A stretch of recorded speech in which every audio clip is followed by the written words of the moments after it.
started. First, welcome to everyone. Want to wish you each a wonderful 2021. And we look forward to working with all of you during this next period of time to support our staffs and our students and our entire community. So this is a community conversation. Thank you again, Dr. Willis, Dr. Santora, for joining us. Just to remind everyone that first of all, this is in fact being recorded and will be available at the Rethinking Schools website within 24 hours. In addition, we have live Spanish translation that is happening currently.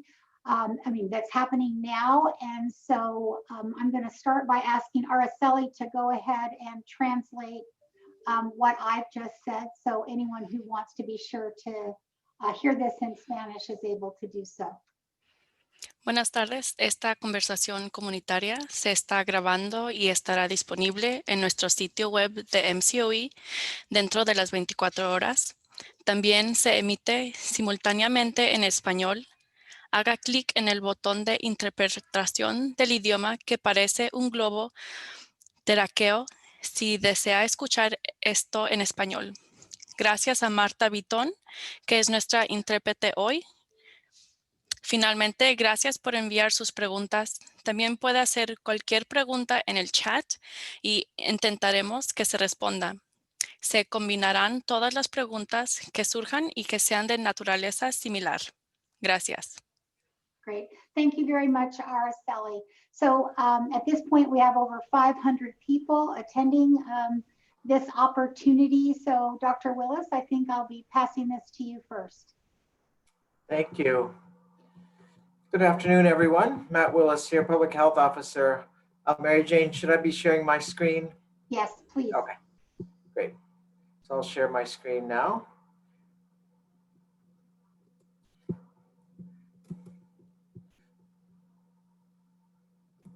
Okay. There, can you see my screen? Yes. Great. So I just want to start by, acknowledging this partnership between public health and the schools. I think this has been one of the strongest elements of our COVID-19 pandemic response thus far. Since we first closed schools, we were among the earliest counties to close schools in early March, when this virus was even more novel. Less was known about it, and we were eager to make sure that our school communities were protected, and chose to close schools. And right after that, the next day basically began a process with Marin County Office of Education to begin the dialogue about how we could get our children back into classrooms. And that has also been, I think, one of the most successful elements of our pandemic response thus far. Obviously, this has been really, frankly, an awful experience for so many of us over the past year. There have been some silver linings, and I think this partnership and this relationship and the success we've had thus far in the school community is one of those silver linings.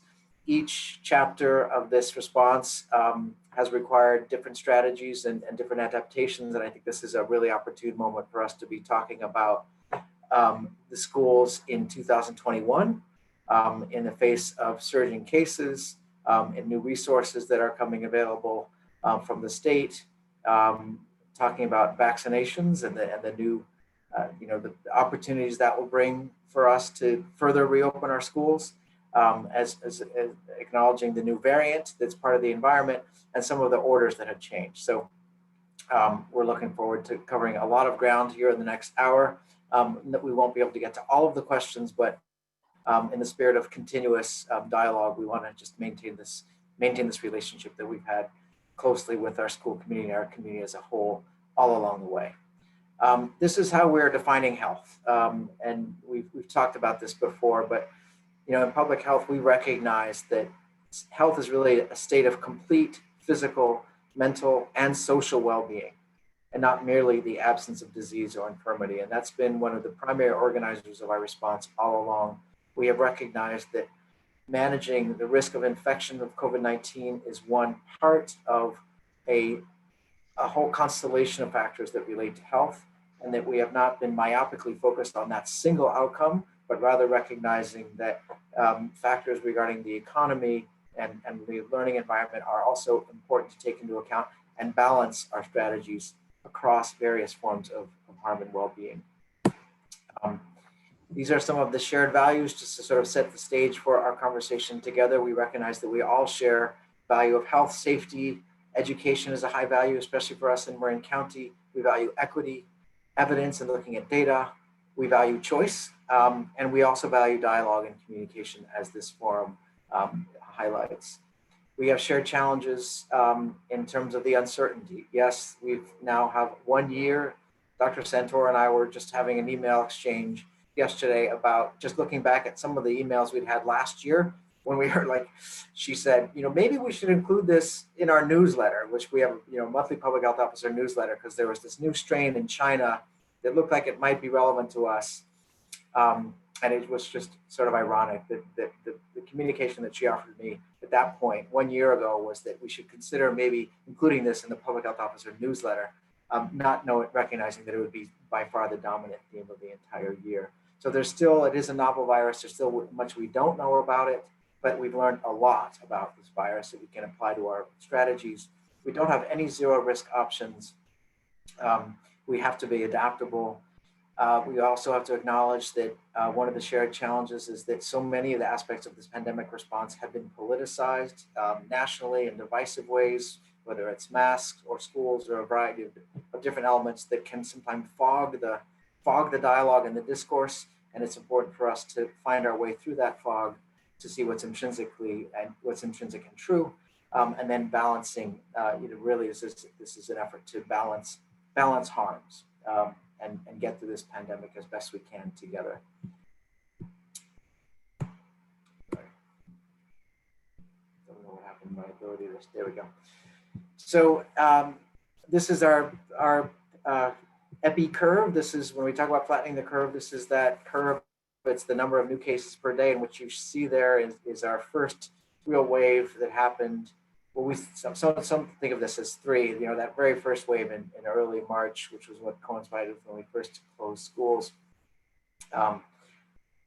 Very small, obviously, compared to what we experienced in July. And now that July surge that we experienced has been eclipsed by the more recent surge that we are currently really in the midst of. We've had more cases in Marin County in the past few days than we've had in any 3-day period up to this point. We recognize that the holidays, travel, colder weather, more indoor gatherings have all contributed to this, and this is part of a national experience and a statewide experience of increased transmission. This is our relative, when we look back to where we were just 2 months ago, this map of the state of California was a lot more of the yellow, orange, and red. It is now essentially a purple state. Marin County is in the purple tier. You see that our cases per day are 28.3 per day per 100,000 residents. Compare that to the statewide number of 93 cases per day per 100,000 residents, and with a 4% positivity rate, which means 4 out of every 100 people tested are infected with COVID-19.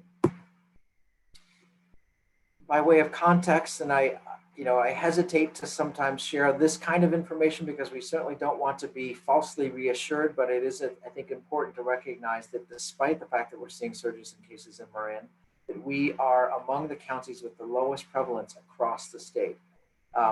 This slide shows the case rates for all California counties that are above 106,000. So these are the much smaller counties. It's harder to estimate their rate in the same way, so they're excluded from this analysis. But all the other counties are included, and only Humboldt County among those counties has lower rates than Marin, and we have the lowest rates of any in the Bay Area.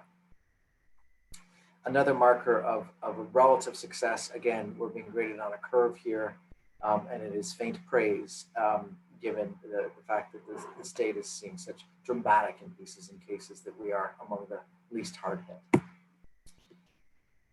In response to this, statewide surge, the governor and the state of California initiated, on top of the tier framework with the colors, a new set of policies, which is the stay-at-home order.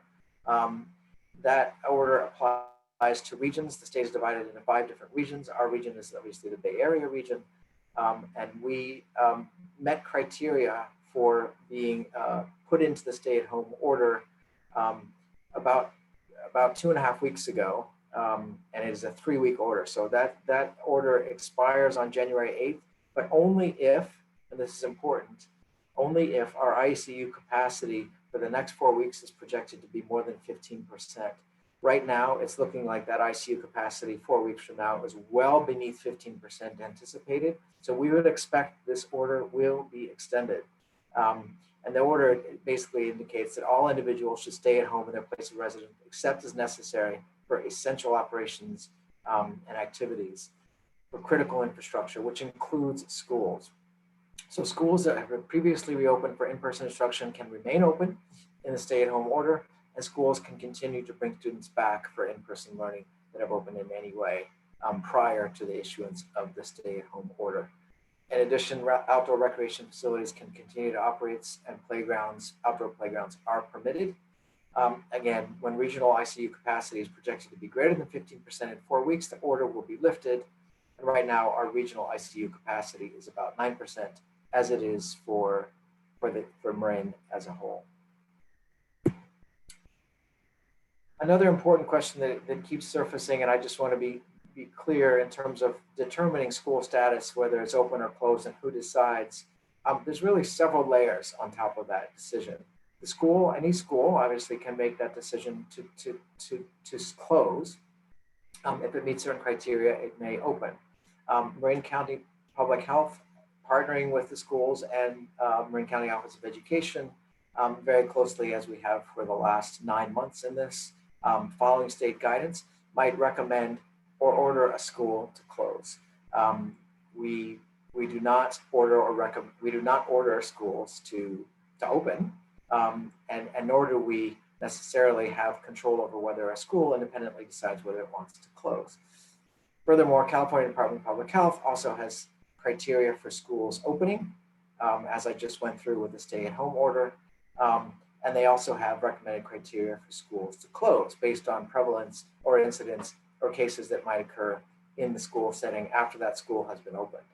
And of course, even stepping further back, parents' choice comes first. So ultimately, it's up to every single family to make a determination about whether or not they want their children to be in a classroom-based learning environment if that is open for their school. So the question is obviously then, how do we, if public health may recommend or order closure, how do we make a decision of whether or not we want to do that? And the most important factor, I think, is data. I mean, as an epidemiologist, as a physician, and recognizing that this is a novel virus where the generalizability of global data, international data may or may not apply to our own environment. We think that our own experience is probably the best evidence base that we could apply to these questions. And so we, knowing that, as soon as we started to reopen schools, really began to gather data on what that experience was. What were the correlates of transmission when they occurred, if it occurred, and what were the elements that we thought needed to be strengthened for our schools to be as safe as possible. So taking a local evidence base, and that's now, and another principle for us is to be as transparent as we can in this process and share this information with the wider community. This is a dashboard that's available on the Marin County Office of Education website, as well as the Marin County COVID response website that shows at any given time. It's updated weekly, Friday afternoons, and it shows the total number of schools in the county that have been open to some form of classroom-based learning. Right now, this is the latest version of this. It's 82% of our schools have been open to some classroom-based learning. That's 95 schools, with a total enrollment of 39,654 schools. And then on the right, what you see is the number of and this is, what I look at most closely is the number of COVID-19 events related to the school environment. So we see 6 suspected cases of in-school transmission on the upper right there. So that, and Dr. Santoro will talk more about the context for what that means in terms of the total number of student days. We've had 72 cases of students in schools who have been infected with COVID-19 since schools began reopening on September 8th, and 22 cases among staff since schools started reopening again on September 8th. Importantly, and this is just a vital element of context, is that when we're seeing more than 100 cases per day in the community as a whole, those cases are emerging from across our community, across all sectors, and in a variety of different environments. So the relevant question is, what is the attribution of the school environment itself to that risk? Because we see no zero risk environments, and in fact, I think we can make an argument based on what we've experienced in Marin, that the structure that the school environment offers for children and for families, as opposed to what might occur in a more haphazard way of children relating and mixing, might actually be protective with regards to their own individual risk and to the community as a whole. And I think another way to see that is that one of the questions we obviously had when we began to reopen schools is this going to fuel community transmission? If you're gathering people together in any sort of setting systematically across community, it's plausible that it would fuel community transmission if transmission increased in those settings. What we found is that, we were having very few cases of transmission within the school. Again, only a total of 6 so far out of more than 500 student days, 500,000 student days community combined. But we also noted over a period of 2 months after schools began reopening on September 8th, our community transmission rates reduced just steadily. We had half as many cases 2 months after we began reopening schools than we had when we began to reopen schools. And that was an important epidemiologic sign that the reopening of schools must not be a significant contributor to community-based transmission, because we ended up having some of the lowest case rates, as I just illustrated, lowest case rates in the state, despite being the county that has among the highest number of children back in classrooms. And that's an important reality to acknowledge. So I think here, I'd like to hand it over to my colleague, Dr. Lisa Santoro. Lisa has been just an invaluable element of our COVID-19 response, especially with regards to the school community. I mean, most of you know Lisa's face a lot better than you know mine, from the amazing work that she's done every day with the schools, really helping every element of the response and being on speed dial from so many of the superintendents and Mary Jane Burke and the teachers. And it really takes that kind of collaboration and that kind of person that Lisa is for this to be as successful as it is. So I want to thank Lisa, and I'll hand it over to Lisa now to offer some more data. Thanks. Thanks, Dr. Willis. So data has been critical to us since the beginning. And again, in partnership with the Office of Education, we have strived to be able to provide this data in a timely fashion to the community at large, and also willing to always having a willingness and readiness and ability to course correct if we saw shifts in data that indicated that there was any heightened risk at school. And there were points as we've reopened school, first from that first moment in September when we reopened, also as we started seeing cases going up after the Halloween gatherings and then the Thanksgiving gatherings, really paying very close attention to the activity, COVID-19 activity on our school campuses in order to best understand and provide public health recommendations. And as Dr. Willis thanked me, I just want to thank our team. We have a team of public health nurses, Linda Metz, Sandra Rosenblum, Marsha Grant, and additional team members, Jenny Stevens, as well as a growing team. We're bringing in more public health investigators and nursing supports to this team as we can move forward to achieve our goals for 2021. And so this has been one of the slides that makes me happiest, is that we see how many student days we have had.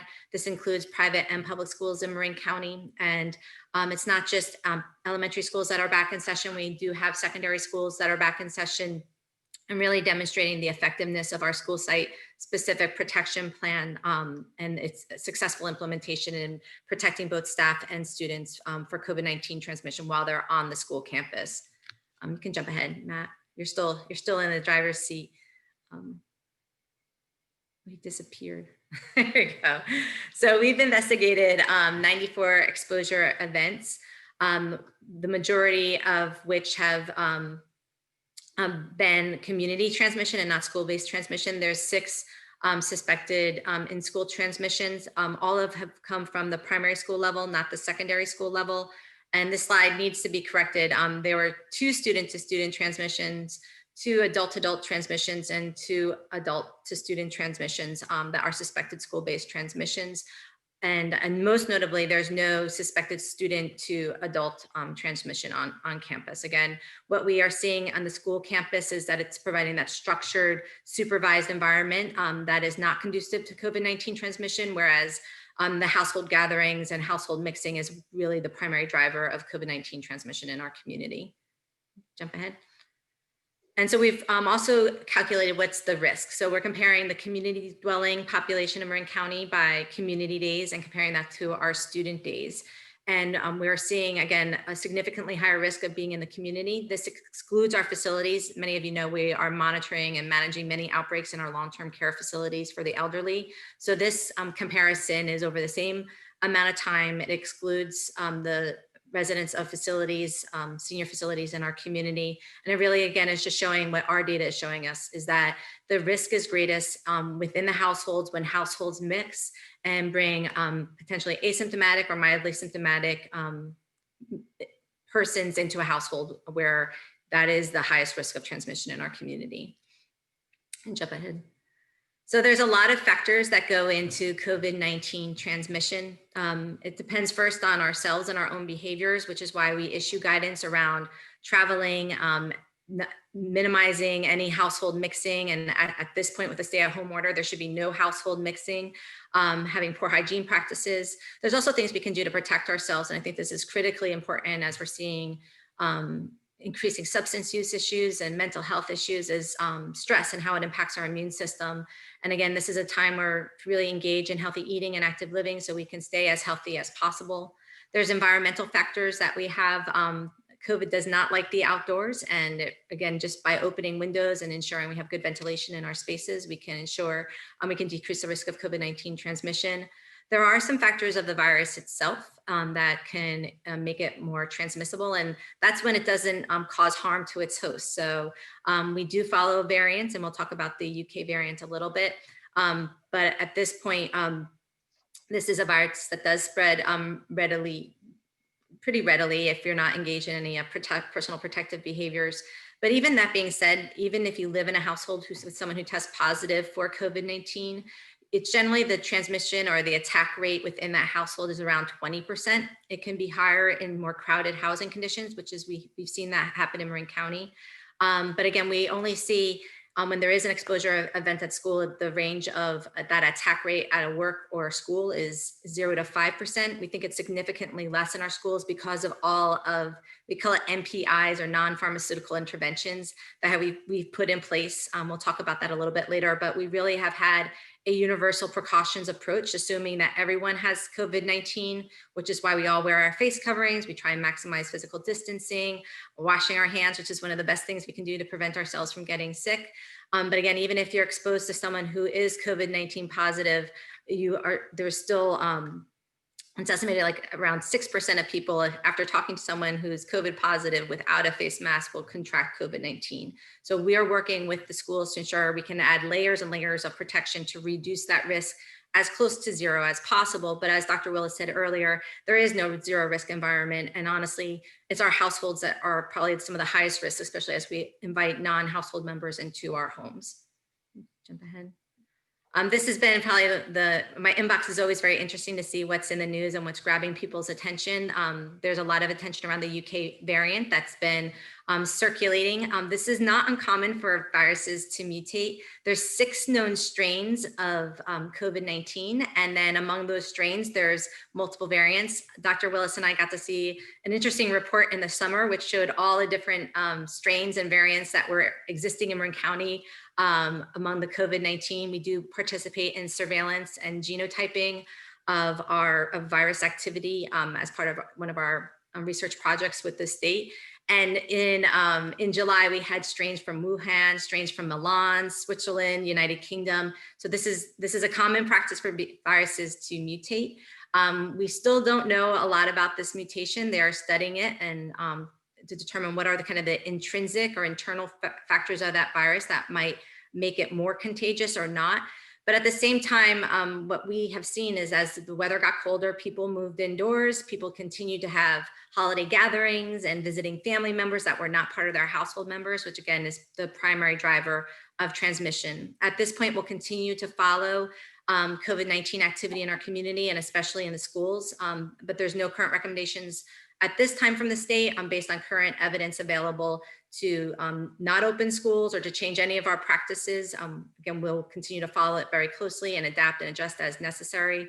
But again, we see schools and the environments that our educators and our school staff have worked hard to create these safer learning environments really do provide the stabilizing effect and actually appear to be reducing COVID-19 transmission in our community. So we've said this multiple times. This is kind of our summary slide. We do not see schools as a driver of community transmission.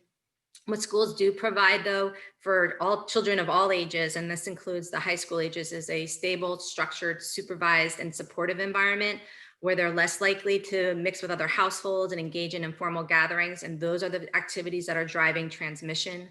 We've worked from the beginning to be transparent and publicly visible and having dashboards available for you to review and see the activity in our community. And we're really just thankful to all of the teams that we have from the Office of Education to the school levels, really supporting this efforts. We have non-public health professionals who I always say they're earning their master in public health, who attend weekly training with us.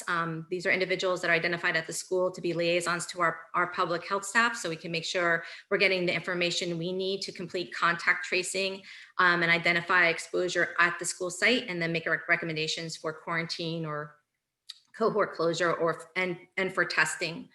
And I mentioned this earlier, we really have adopted a universal precautions approach. We're not going to see significant changes with the governor's, we're going to talk about the governor's new plan. We believe it's been modeled. We've been sharing our data with the state since the beginning, and we believe the majority of the new guidance from the state is modeled off of Marin County's experience. So there should not be significant changes, but again, we always follow state guidance and will adapt our recommendations and plans as we see new guidance come from the state. And lastly, a lot of the responsibility really falls on us as parents and families in making good decisions around reducing the risk of our own households and exposure to COVID-19, making sure that we're screening for symptoms, make sure we're accessing testing and keeping kids home if anyone in the household is getting evaluated for COVID-19. So we have all those tools available for you on our website and on the County Office of Education website, as probably well as your school district and school websites, to make sure we can, again, reduce the risk of COVID-19 from entering the environment to begin with, and then even if it is on campus, that we're staff and students are engaging in personal protective behaviors that will prevent transmission on campus. We can jump ahead. So this was just announced last week. We're heartened to see the governor really strengthen his resolve to support the safe reopening of schools across the state. This has been an equity issue across the state, as we've seen private schools reopen safely and many of the public schools have not been opening, and that many of that educational attainment gap that was already wide in Marin County in lower income communities and communities of color has been growing. And so we are excited to see that there is additional support coming from the state to support schools reopening. There will be additional funding that the governor will be proposing. There will be weighted to make sure that the school districts that have a higher proportion of low income families receive additional resources. And so that aligns very much with our equity driven approach towards the reopening of schools and our commitment to educational equity across the county. the safety and mitigation plans, like I mentioned, we aren't going to see major changes. The most significant change, and then we're still awaiting to hear from the state around their guidance, will be guidance around testing. We have testing available widely for residents across Marin County. Now we have Curative is opening a new drive-through site at the jury duty parking lot, and we have multiple mobile testing sites. So testing now is more available than it's ever been in Marin County. We also test on sites where there's outbreaks, for example, in those long-term care facilities. And we're now going to be looking to the state for guidance on how we engage in testing at the school level. And we anticipate it's going to be based on the prevalence of the disease in the community, what the recommendation will be for screening through testing of students on the school campus. Last month, we did partner with the California Department of Public Health and the San Rafael City School District on Binax Now. Those are the cards, the antigen test, to pilot that testing on one of the Marin County school campuses. It's complex. It's getting tested either once a week or twice a week is a big lift for schools and for school staff, and we'll be again following closely the recommendations from the state. We also have a new tool that we're working with our data team on contact tracing. There's a new platform that's part of our contact tracing, our standard contact tracing platform called CalConnect, and this is called Spot. And so our teams are getting trained up on this portal in order to provide additional information. The state wants to be able, just like the dashboard that we've created for Marin County, the state wants to have a similar dashboard for the state at large. So we'll be training up on that portal. There's a new team for the Safe Schools for Teen that Dr. Bardock from UCSF is leading. And so again, we're glad that there's this additional supports and resources for our schools. And again, we, just like the state, we are committed to transparency and accountability and making sure the information about how well we're doing at reopening schools is widely available for the school community. Jump ahead. Matt must be busy. I forget what the next slide is. I think the next slide, and I'm sorry, we're stalled here. Sorry, I'm trying to advance it, Lisa. It's the points. So there's, they have an evidence summary that you can find on the state website. This presentation will be posted and it has the links. But basically it provides the evidence that we've been tracking. We have a bibliography that we share and we post on all the current research that's available around the safe return of children to schools. The state at this point has posted data for the TK through 6. That's the most of the data that's available around students returning to schools are at that elementary school level.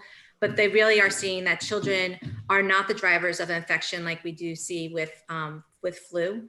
That schools, again, in global studies and national studies are not demonstrating to be drivers of community transmission. I'm gonna cheat and look at the slide that I think I have here so I can make the points. So we are seeing that children get COVID-19 less frequently and have less severe disease. Children are most likely to get it from a household contact. There's a very low risk of transmission in elementary schools. The state is highlighting the role of testing students and staff with symptoms to prevent outbreaks. And we're also evaluating the role of testing asymptomatic students and staff. And that they've identified the effective mitigation strategies that we've implemented as part of our 30-point plan. So we have established our 2021 goals for our Rethinking School goals. And that leads from where we started in the beginning, which is reducing COVID-19 disease risk for students, teachers, school staff, families, and community.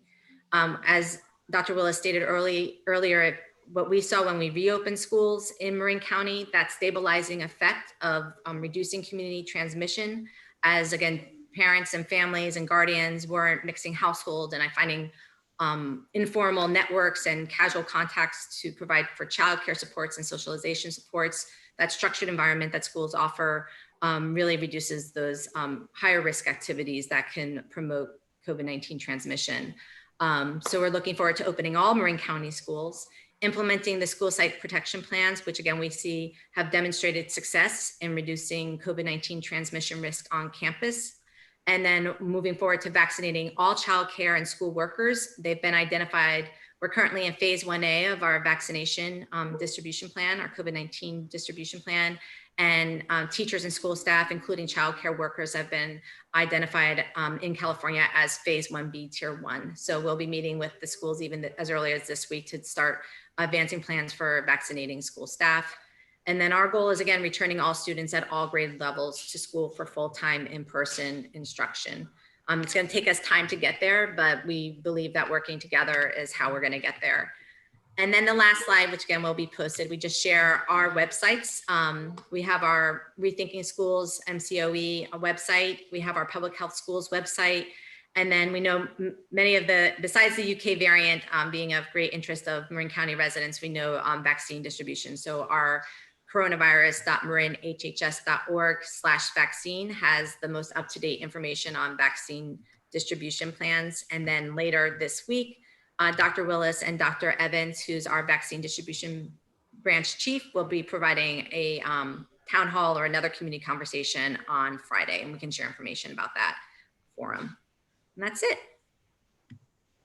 Okay, so so Ken Whitby, oh, let me get myself not muted. All right, so we'll go ahead and start through the questions. And Lisa, I think I'll start right here with you back to vaccinations.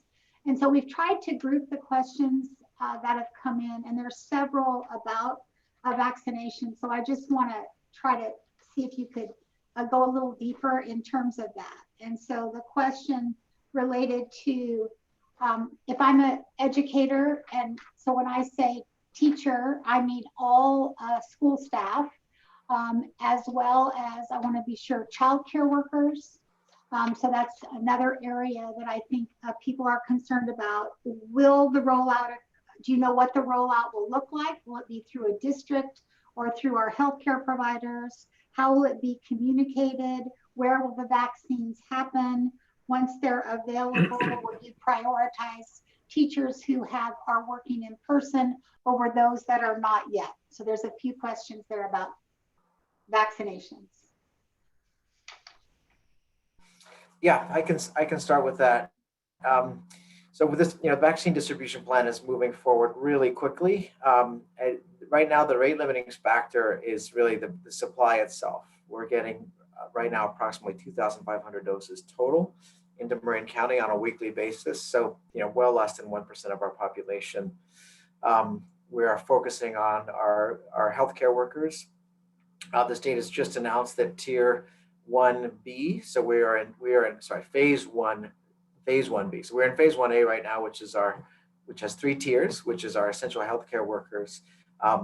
We had signaled early that because of our commitment to the school community and reopening schools safely, that we would be prioritizing educators and school staff locally. And fortunately, the state echoed that in guidance that came out subsequently, that the teachers and other people in the school community are the beginning of that next tier. So that's phase 1B, working alongside anyone in the community that's above age 75 or greater. So it's community members who are who are at risk based on age, and then other community members who are essential based on occupation. So the first it says something that the first sector to come online after healthcare workers is school, people who are working in the school community. And that I think echoes our own valuation in Marin in terms of how essential this workforce is. The mechanism for getting vaccinated for the school community will depend on the where we are in our vaccine distribution when that hits in terms of supply. Right now we have a point of dispensing site. So the sort of the default is that we have a location where we are vaccinating people as they roll through. We went through all of our first responders there. It's at the Civic Center. We can do a few hundred vaccines per day in that setting.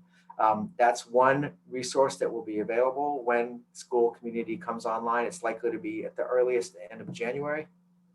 We're hoping by then that there'll be enough vaccine available to our healthcare partners like Kaiser, like Sutter, like Marin Health, for them to also be able to offer vaccine to members of the school community who are patients within those systems, so that we would be working simultaneously and in parallel to make sure that everyone in those communities are met. And then also pharmacies, another kind of wild card right now in terms of the role of in the vaccine distribution plan is where pharmacies will be in end of January, beginning of February. It's possible that pharmacies will be, as they do with flu, available for vaccine. And if that's ready at that point, then that would be another location where school members could, people in school, adults, importantly, we're talking about adults. The trials did not include children, and we're not yet planning to vaccinate children until we have more evidence and more guidance in terms of the role of vaccinating children. But obviously, protecting adults in the school community is important. And so those are the three mechanisms. It's going to be your healthcare provider, it's going to be public health through the point of dispensing site, and potentially pharmacies will be the three mechanisms. Matt, if someone works in Marin County but lives in another county, will they be able to be vaccinated here? Yes. If your eligibility to be vaccinated is based on your occupation, then you'll be vaccinated in the location where you work.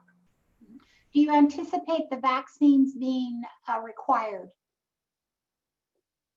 No. Is there a chance? Okay. Yeah. Okay.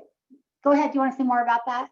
No. All right. Then what about the issue that we're reading about, that some people are saying that they're only going to give everyone one dose because of the supply issue? Is that something you're anticipating?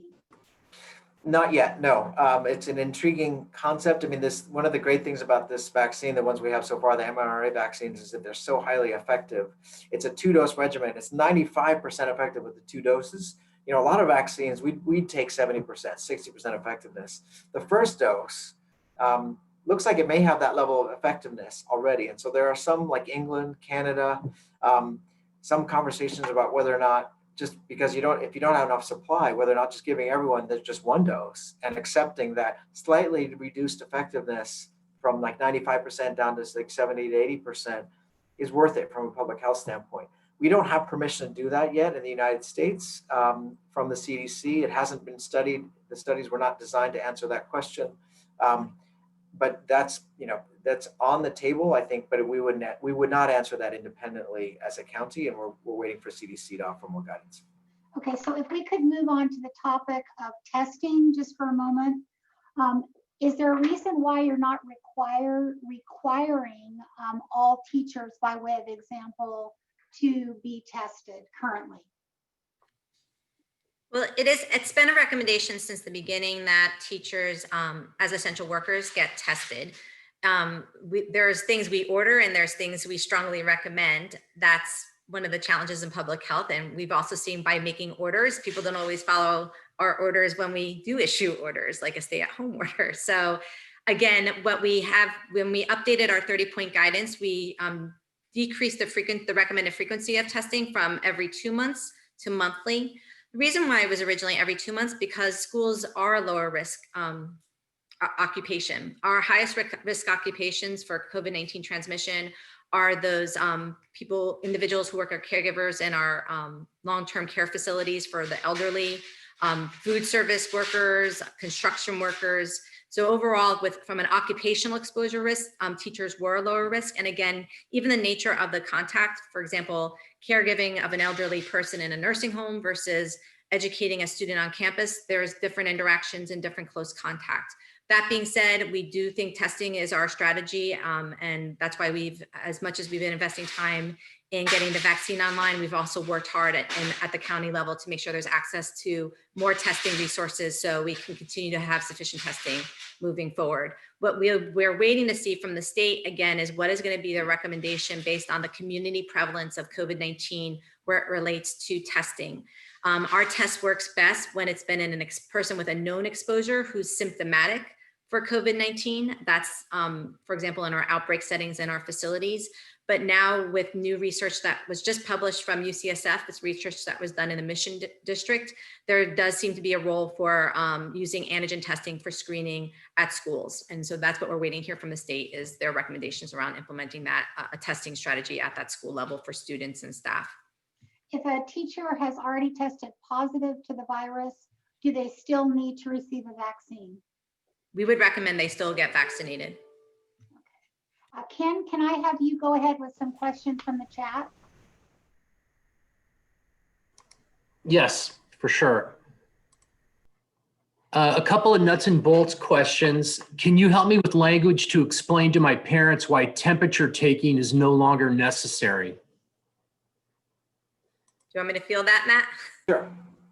So we don't find those temperature screenings, especially with the infrared that's far away, as actually an effective strategy for screening for COVID-19, especially in children where, again, children often present with milder symptoms and don't present as febrile when they have been exposed to COVID-19 and then develop an infection with COVID-19. It also increases the two things. It increases potential for close contacts. You're engaging in activity that's not going to screen positively for someone with COVID-19 because it's not a reliable screening tool. And then you have bottlenecks that can be created by creating these, delays in moving children and maximizing physical distancing. So it's not been demonstrated as an effective tool for preventing someone with COVID-19 from entering onto the school campus. The most effective tool is, again, going back to our own behaviors at home, is not mixing households. If we do have a known exposure to COVID-19, not sending our students to school or not sending other family members to school if they have a known exposure, and getting tested for COVID-19 after a known exposure or a high-risk activity. Okay, how long after a student shows symptoms should they be tested? Is there a concern we might be testing too early? Again, it really goes back to that exposure. So we would recommend anyone with a known exposure to COVID-19, they should quarantine themselves immediately and not go onto the school campus, whether they're asymptomatic or symptomatic, and that they should get tested 5 days after the last known exposure to the COVID positive person. There absolutely is a risk of getting tested for COVID-19 too soon. The 5 days, based on research, 5 days after last known exposure seems to be the best time to get tested. Any child who has symptoms of COVID consistent with COVID-19, and we'll be updating our decision tree based on new guidance. Again, runny nose really doesn't appear to be a symptom of COVID-19 in children. It really is cough and fever are those key symptoms of COVID-19. Should have a healthcare provider evaluation and get tested for COVID-19 to determine when they should return to school, especially if they test positive. So we have a decision tree. Yeah, and I want to reiterate that point that Lisa already made, which is, it's a little counterintuitive. People are always thinking, oh, I might have been exposed, I need to get tested, and there's a sense of urgency to get tested right away. And if you're tested within 3 days of a potential exposure, it's very likely that you're going to have a negative result. And that, furthermore, from a public health standpoint, that negative result will not offer us any reassurance really that you're not infected, because you would not have mounted enough virus in your system by that point, even if you had been infected, to yield a positive test, even on the more sensitive PCR test. So that point of waiting, the clock starts after a potential exposure, an interval of self-quarantine, waiting that 5 days, and then getting tested is critical. Got it. Although schools are not environments where you're seeing community-wide spread and children do not have many symptoms of COVID-19, can they bring it home to their parents, family members, siblings? How does this transmission affect parents and families? Well, what we're seeing, it's very unlikely that a child would have an exposure to COVID-19 on a school campus and then be bringing an infection back into the household. Where we're seeing, again, the disease occurring in our community is the reverse, is that the family invites another family member who's not part of their primary household into the household, and then that child or parent would be exposed to COVID-19 in the household. Again, the conditions that we've created in the school with universal face covering, with maximizing physical distancing, with screening, with the decision tree, those are all the measures, those preventive measures or mitigation strategies that are in place to prevent exactly that there's any, we're minimizing any risk of close contact with someone that is COVID-19 positive on that campus, and then minimizing any risk that the child would be returning home after an exposure to COVID-19. So let me go from here. There's several questions about questioning the data. Could you describe how is it you determine whether or not a case has in fact been transmitted in the school setting? What steps do you take? So our first step is our nurses will interview either the case or the public health liaison or the principal at school to really understand of all those 94 people that we identified that had tested positive for COVID-19, we first confirm were they on the campus during their infectious period. And that's not always the case, because especially with some of our hybrid models and with the holidays, once we determine the infectious period of that person who's tested positive for COVID-19, they're not always identified as having a school-based exposure. Then what we do is we identify based on the grade level who might be in that cohort or who might have close contact with that individual. And that's where we may recommend the closure of a classroom, especially in that elementary school level where you'll have 25 students, up to, or usually sometimes up to 25 students. Right now we see many of our classrooms are half the size in the same classroom for up to 6 hours a day. Even though they might not meet the criteria for close contacts, we're still at the elementary school level recommending a closure of that cohort. And then we recommend, just like we described earlier, 5 days after the last known exposure to get tested for COVID-19. We can't require everyone get tested, but our public health liaisons and our schools teams work hard to encourage everyone to get tested. And we're also partnering with our healthcare partners from Marin Community Clinics and Kaiser to make sure that we're doing a better job of communicating where there may have been a school-based exposure and trying to make sure people can get in for testing as recommended. And then in the cases of the 6, we find out there is a positive because they've been tested.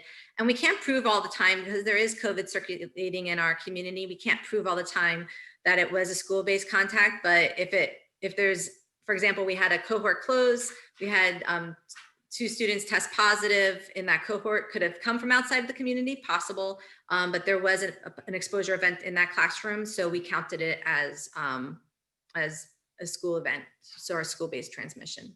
Yeah, and I can just add briefly to that. This is an environment where we probably have the most precise lens of any environment in the community in terms of our ability to ascertain where transmission may be occurring. If you think about it, we're getting 100 cases a day now, and our nurses get those reports, and then they make a phone call to every case. A lot of it is you're trying to ask someone to sort of recall from when, like from a few days before they were tested, where they might have been. Were you at a gathering? Were you before we had all the closures, outdoor restaurant, et cetera? So that it's really hard to know. But in a school setting, we know immediately who's in that environment. We know who's in that cohort because they're maintaining lists. We work with the school liaisons to actually be able to ascertain where that child might have been in that environment or where that staff member may have been.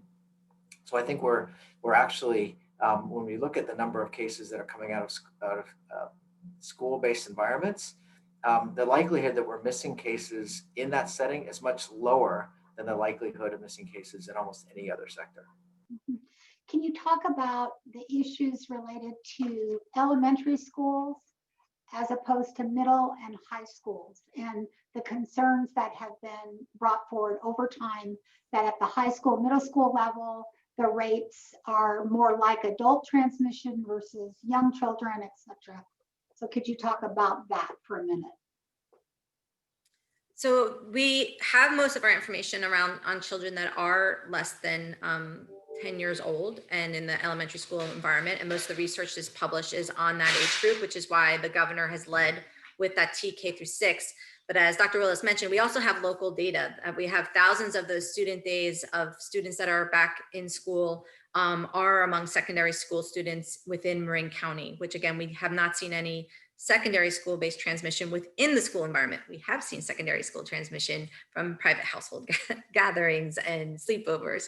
So I think that's where it is a different environment. Where high schools and middle schools are different, though, is the likelihood of meeting the definition of a close contact is significantly lower for those students because they might have different classes that they're attending, or and they're not within they should not be within 6 feet of a teacher for more than 15 minutes in any of their classrooms. And so we're taking a conservative approach at that elementary school level where we're using more traditional contact tracing principles when we're interviewing and investigating those secondary school exposures, so middle school and high school levels, because again, they might attend 6 different classes. If they're COVID positive, they're more likely to have true close contact with a small group of peers that they probably may be gathering with off campus. And so that's something that we'll be looking forward to strengthening with a larger team as we have more secondary schools go online, is implementing more traditional contact tracing methods with those secondary school students where their peers are at greater risk than necessarily their classmates, depending on how they're socializing in the classroom. Okay. Anything you want to add there, Dr. Willis? It's our understanding that our high schools, even if they want to open and are ready to open, are unable currently to open because they're in the purple tier. Is that accurate? That is accurate. So we do have high schools that are open in Marin County right now. They opened while we are in the red tier, and so they are able to continue to be open. The state has not changed its waiver guidance. We are still operating under a guidance document that the state released in the summer, where only TK through 6, when we're in purple, can open on a waiver. We are anticipating that will be changed, but as again, our MO is that we operate under state guidance and align with state guidance. And so that will be in effect until the state makes a change. Okay, Ken? There are a number of questions related to the data, and to sort of summarize a number of them, how can your data be accurate if you're not testing the students widespread, especially since students can be largely asymptomatic and without widespread contact tracing? Well, we do have widespread contact tracing, and that's going to be one of our challenges in public health as we have vaccinations going online, and we're managing multiple things. And so we do have contact tracing. Our team endeavors to contact every individual who tests positive for COVID-19 within 24 hours. And we also have other tools like texts and surveys that are sent out so we can engage in successful contact tracing. Then we also have our schools team that does a double down on contact tracing when we identify anyone that may be attending a school or works at a school to enhance that contact tracing. Again, these tests are best, again, these are all emergency use authorization tests only, and the tests are best when the probability of having a positive test is higher. So a known exposure event or symptoms consistent with COVID-19. Only now with the data from the UCSF study around using antigen testing in an asymptomatic population only was released at the end of last month. And again, Marin County wants to be leading at all fronts in supporting the safe reopening of schools. So yes, there can be asymptomatic children that may be COVID positive on that school campus, but the likelihood of that asymptomatic child transmitting disease on the campus is also lower. We see the transmission rates consistently higher in adults who are symptomatic, but there can be cases of COVID-19, which again is why we move from that universal precautions approach, assuming that everyone, and this is how you should be in life, unless it's your household, and maybe even not sometimes members of your own household, depending if you don't know where they're going, assume everyone has COVID-19 and protect yourself, assuming everyone has COVID-19. And that's why I think has been the cornerstone of our success is that universal precautions approach. And I think it's important just to acknowledge that when we do have a case, however it's determined, whether it's a child becomes symptomatic or some other mechanism where that is detected, there's testing of that cohort, right? And what we're finding, and if we found anyone else in that cohort as positive, we would presume that was transmission that occurred in that setting. And we're not seeing that. So there is a window, there's a glimpse into sort of a deeper surveillance reality, which is that when we do have, surveillance is based on targeted situations where we're seeing cases, the fact that we're not seeing ancillary cases is a proxy for the absence of cases more broadly. And since Lisa just talked about the Binax, this is something you might start seeing more of. This is what the rapid antigen test looks like. This is a Binax card. It's basically like a little credit card that has a strip. It's like a pregnancy test. That strip will change color if the person is positive. So it's a nasal swab, 3 swipes, drop it in here. 10 minutes later, the test will change color, and you have an answer. And this is part of that question. I think behind that question is, would increased testing help us ensure that schools it might be even safer environments? And we believe the answer is yes. And there are more testing resources that are finally being brought to bear to answer that question, including the Binax rapid antigen test. There was a point when you had framed if there was someone who had a complaint about someone not following the rules, let's say the travel rule, that they could call a particular number. Is that still the case? We would recommend emailing our COVID-19 schools at marincounty.org.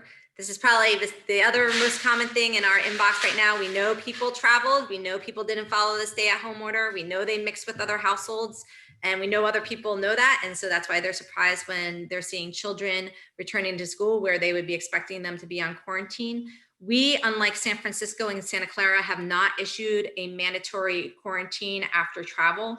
We strongly recommend individuals quarantine after travel, but and I just want to reiterate, the risk is not that there is inherent risk in traveling, but what we see is the greatest risk is when you have family that gather together, two separate households coming together where you don't know the past activities and past exposures of that household. So that's the greatest risk. So this is our lesson in citizenship where we all need to work together. And so families that did make the decision not to follow the stay-at-home orders and to gather with other family members outside of their household, we would hope that for the benefit and to reassure the school community of the safety, that they would make the right decision to stay at home and quarantine as recommended by public health. And there may be schools that are requiring it. And again, we know that we'll have the group of people, the majority will follow the guidance and will follow the recommendations. And we know that there's a minority of groups and individuals that won't follow our recommendations. And that's the friction spot that harms us in working together into opening schools safely, is when we're not all in this together. So with that, we're just past 2 o'clock. Dr. Willis and Dr. Santori, you had over 950 people join you in this call, which means it's important to our overall community, and we'll need to try to figure out how to continue this conversation. Thank you very, very much. Thanks to all who participated, and we'll be sure to get information out as soon as we're able to set up our next opportunity. So thank you, everyone.